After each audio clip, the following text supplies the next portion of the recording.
And we're starting right where we left off in our last gameplay showcase, just outside Hogwarts, which I love that you can walk out of the castle after walking through everything and then just come out here and take off on your broom out into the open world. And Alan, I know that's something that you particularly like about Hogwarts Legacy too. Yeah, I'm a big fan of just being able to hop on the broom and, and go anywhere. There's something about kind of like the sensation of everything being open to you, and just I love the proximity that I can get to things. I love flying close to the ground, and I kind of wanted to talk about it just because I feel like the brooms are fun for me, not just because of all those feelings of exhilaration, but because they're not just I have a broom and it's done. I actually kind of like some of the mechanics in it. So you see in the lower right, there's a meter there, and occasionally as Andrew's kind of flying up or flying down, you might notice it draining or not. And this isn't the present day where all the broom technology is well known and advanced and everything that we know and love. This is an earlier time where they're still trying to figure out, we're not at the 3000 yet. We're at we're at the 11. So. Oh my goodness, I'm just so speechless right now because this is just so beautiful. The world just looks so. By the way, the broom, is that like the only one, or can you like upgrade that broom to go faster? Yeah, so we have a shop in Hogsmeade, actually a broom shop. And so that sells a variety of different brooms. And it was important to us that the player could customize themselves based on their own aesthetic. So they're purely cosmetic, but if you talk to the shopkeep and help him out, he'll actually sell upgrades. Yeah, and those upgrades will make it so that where normally the broom, you can only fly, you can only go at max speed. It's kind of like a turbo meter down there. You can only go at max speed without the meter going down, kind of closer to the ground. And as you raise into the air, you'll notice the meter drop. And so those upgrades will allow you to increase that distance from the ground. And the broom owner at the sporting goods store in Hogsmeade is trying to perfect the broom and get better at it and know it better. And you can participate that and get better and better brooms through that. I see. And I love that mechanic encourages you to actually explore the world and kind of stay close to the ground. It's not just a travel mechanic, point A to point B. You're not just flying high over everything, although it is beautiful. And so we all know from lore that Hogsmeade is the only all-wizarding village within Britain. But we wanted other opportunities to kind of meet other characters out here and to kind of populate the landscape, so it's not just kind of barren as you leave out this direction and that direction. And so we just imagine these different dwellings, these different smaller locations that wizards might live in out in the Scottish Highlands. And so it's those, and so we refer to those as hamlets, and they're opportunities to learn those wizard stories, how those different locations have kind of like learned to live, what their relationships are with characters at Hogsmeade and Hogwarts. And so they're both quest opportunities out here and a chance to kind of get to know more of the area, even beyond Hogwarts and Hogsmeade that we've already experienced. And you'll also notice on the mini-map, like lots of little icons, and each one of those represent gameplay in the hamlets that you can participate in, whether it's a vendor or different puzzles and challenges or different secrets that exist. Each one of those icons are different opportunities for gameplay. And you'll notice that same thing as we venture out into the open world as well. So when you go out into the open world and you see those icons, whether they're on the mini-map or on your map or off in the distance, those things are opportunities to say, like, I want to increase my inventory capacity. They're puzzles left behind by old wizards, that you can solve that actually grant you those. If you see ruins off in the distance and you visit them, you might find opportunities to actually expand and learn about your ancient magic. And as you kind of encounter different enemies dotted on the landscape, sometimes those characters, poachers or dark wizards, might be hoarding different magical resources that are valuable to you as you're playing the game. So each one has kind of like a way to connect to our gameplay loops and provide different opportunities that just kind of reward you for poking around them. I mean, I right away want to just cover all of those points on the map just by going over there. Well, we've flown on a broom already, but there is something that we haven't done so far, and that is getting on our flying mount. We're going to hop on our Onyx Hippogriff here. The Onyx Hippogriff is our pre-order bonus. Oh my god, there he just like pops out of the back. Oh wait, you can use it as a horsey? I mean, a horse? I mean, that is a horse? Yeah, as a hippogriff, you can totally ride it like a ground mount, and you can lift off into the air. And we tried to make sure that each of those interactions, so the broom's really good at reaching that top speed, at at kind of traveling the world as quickly as possible. But sometimes it's really nice to get on the hippogriff because of that ground speed or those transitions. And sometimes it just feels amazing just to be riding around on a hippogriff. Look at it. Yeah, it really is kind of like, I don't know, it's a great feeling being on it. And it's a great feeling managing those transitions, kind of going from run to fly and just being able to go wherever you want. And we tried to make sure that each one of these things that you can interact with have a unique identity and a reason for being. In addition to be able to care for beasts, you can actually conjure things in this space as well. The house, the cottage. Yeah, right. And so we have like a lot of little ornaments in this area, and a lot of them are purely cosmetic, but they look really cool. Again, it's the personalization of this space. Oh my goodness, no, this is like, I'm gonna spend 8 hours just designing this whole area to personalize. This is like cool, it's like you have this little play area, like a personalized fish tank, so to say, just for the creatures. I love it. Yeah, no, totally. And there's like a decoration aspect, but there's also, we were saying inside as well, is there's a utility aspect to it too. So as you progress in the game and you're able to purchase more conjurations, you're able to speed up your process. So one of them, for example, is the food processor, which allows for the beast in the space to automatically get feed, so you don't have to do it manually. And so you're really building the progression for yourself here. In addition, there's also a toy box where you can play with your beasts. You'll see here, yeah. So you can, there's a bunch of toys in it, and each beast has their own favorite toys. So as you can imagine, the moon calf really likes the moon ball, or the Neasel, as like a little cat, really likes to chase the yarn ball as well. Right. And they're super cute. Oh my god. Watching them, it's so cute. Oh my god, this Raphorn is just gigantic. But he looks like my dog. We can make my dogs right now for sure. You could actually name them as well. So like your dog. So getting back into that personalization, you know, yeah, we didn't want you to just like throw in, oh, here's a Graphorn in here. Like this can be named whatever Andrew's about to name them. Bruce. Good name.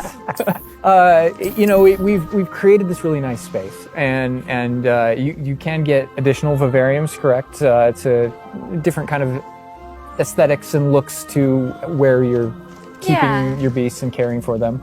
Progression is a big part of this space as well. So as you progress through the story, you will unlock more vivariums. So as you can see, this one's quite meadow themed, big, open, bright. But there's other ones, say like a swamp that you might encounter. And it's really a visual effect to and more space for your beast.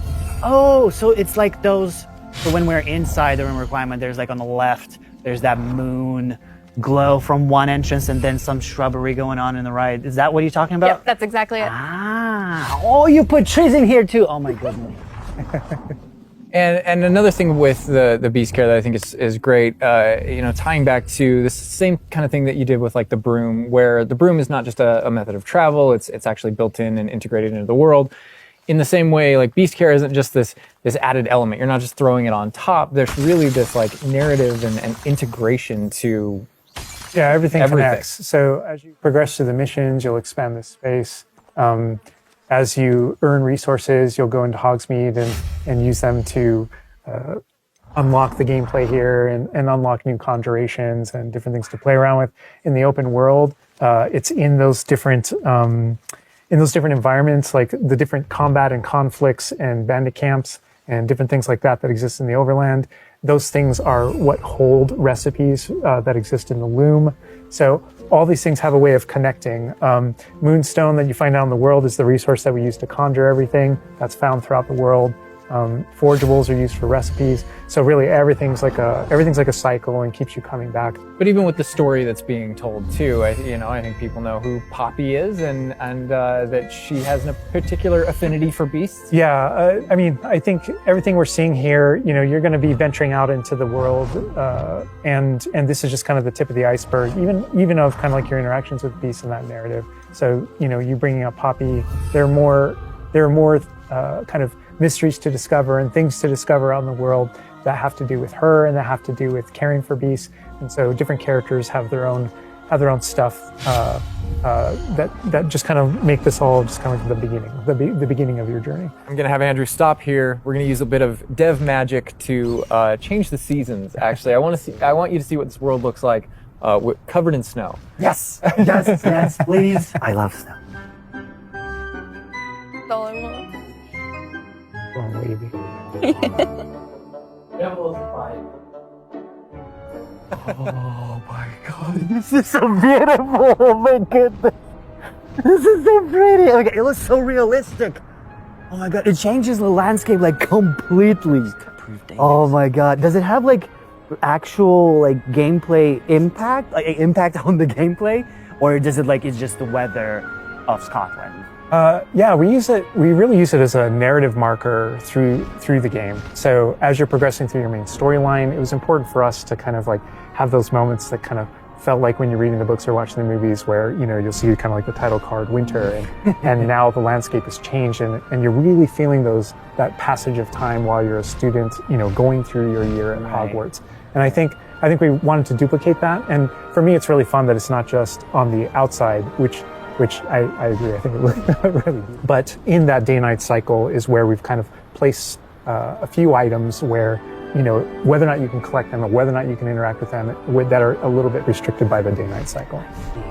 And I love Andrew's flying up here, really high up on the hippogriff, and we're just looking at this view of Hogwarts in the distance. It's just absolutely beautiful. It's part of what I love most about flying around in this game, whether it's on a hippogriff or on the broom. No, I mean, you talk about going anywhere and things that you can see in the distance, and that's one of my. I still can't get over, like, no matter, I played this so much, but I still can't get over the fact that I can see Hogwarts out there, and there's just something beautiful about knowing that all of the things inside of it, the classrooms, the students, the professors, all the places I can go, I can just fly my hippogriff, land in the courtyard, enter the front doors, and just walk, you know, to the library, to class, or to greenhouse, or to my common room, that it's all contiguous and just kind of like one space is still exciting to me after all this time. I mean, I'm just I'm speechless right now. It's just absolutely beautiful. It's just, oh my God. As much as we want to spend a lot more time out here just flying around, experiencing the world. All right, Andrew's got us in the Forbidden Forest, which is where the Dark Arts Battle Arena is, which is part of the Deluxe and Digital Deluxe Edition. I love the way that the Dark Arts Battle Arena is actually part of the world. It's integrated into the world, so your experience is more immersive than just choosing an option from the main menu of the game or something like that. Reason to go to the Forbidden Forest. Exactly. There are many reasons to go to the Forbidden Forest, but he's also wearing the Dark Arts cosmetic set, and here he's pulling out the Thestral, which is part of that Dark Arts pack from the Deluxe and Digital Deluxe Edition. So we're going full Dark Arts here. That's good. That's what I like doing. But I like this battle arena. It is a great place to show off really combat in a big way because it unlocks some interesting abilities for you and allows you to really play around with combat in a deep way. And is this like the only arena like this in the game where you can like practice? And So in the base game we have 2 combat arenas normally, and so everyone has access to those. And each of the combat arenas are an opportunity to kind of just go through a difficult combat challenge, fight through multiple waves, in order to earn a different cosmetic for your character and add that to your collection. In the case of that's no different than the Dark Arts Battle Arena. That's also true, the combat arena. But one of the things that we're excited about in the Dark Arts Battle Arena that people can do is you come in preloaded with different abilities. So the unforgivable curses are something that everyone's going to have access to through the base game and going to be able to earn, and they can make choices in order to kind of like add that to their repertoire, and they can also commit to that down with certain talents and things like that. When you play the Dark Arts Combat Arena, you actually have access to all those things as kind of like a way to test them all. And so it's a chance to kind of like tour and play with the Dark Arts and decide whether or not that is a path that you kind of want to go down. But yeah, everyone has the same ability to explore the Dark Arts. This is just kind of like a way of previewing.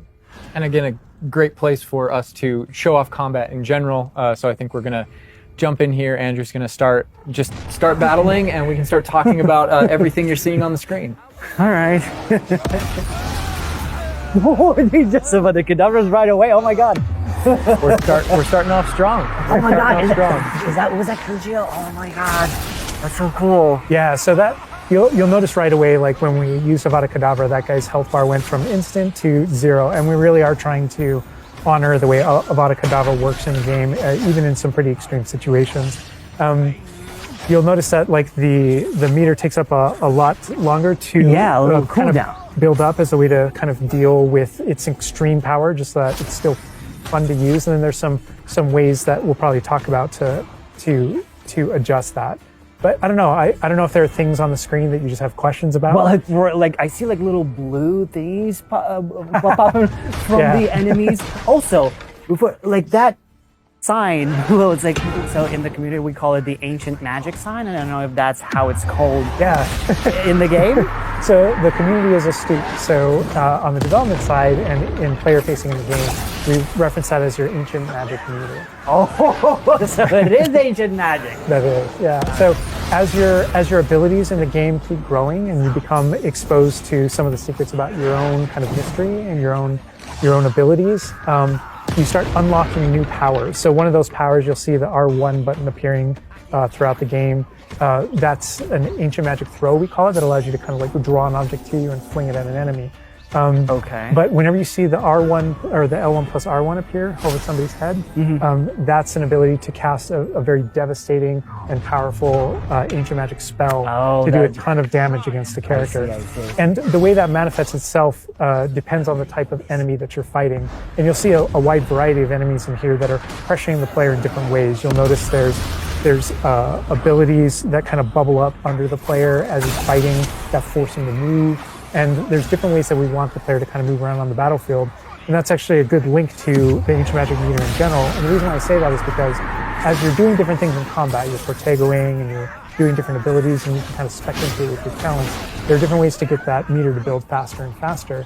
But one of the most effective base ways to build up that meter fast, that way you can launch these devastating attacks whenever you want to, is to actually perform combos. So you see that combo appearing, and it's almost like your emotions are building up, and then basically that builds up enough that you can attack someone. But as the combo meter builds up, at some point you strike someone and a piece of their magic kind of falls out of them. You'll see these blue orbs in the game world, and there's something that only you can see in the narrative, in the world. And it's another reason to move around on the battlefield. If you can go up and collect those things and suck them in, they give big jumps to that ancient magic meter as we're playing. We're talking a lot about spells and magic here, but I think there's another huge component of combat, and that is the tools that you can bring to combat as well to kind of change the way you play. And I think Mackenzie knows a lot about what's going on with the plants and potions. And so the tools are really interesting because they're basically like a prior investment. So you can bring the potions and the plants that you grow in the Room of Requirement to combat to essentially kind of help you defeat enemies a lot quicker and more efficiently. So some of the tools that you'll see here are like the rock skin potion. So that is something that basically covers your skin in this like rocky material that reduces the incoming damage that you're receiving. So against big enemies, hard-hitting enemies like trolls, that's super helpful. Oh my god, he's just destroying. The troll just collapsed from one of the kidnappers.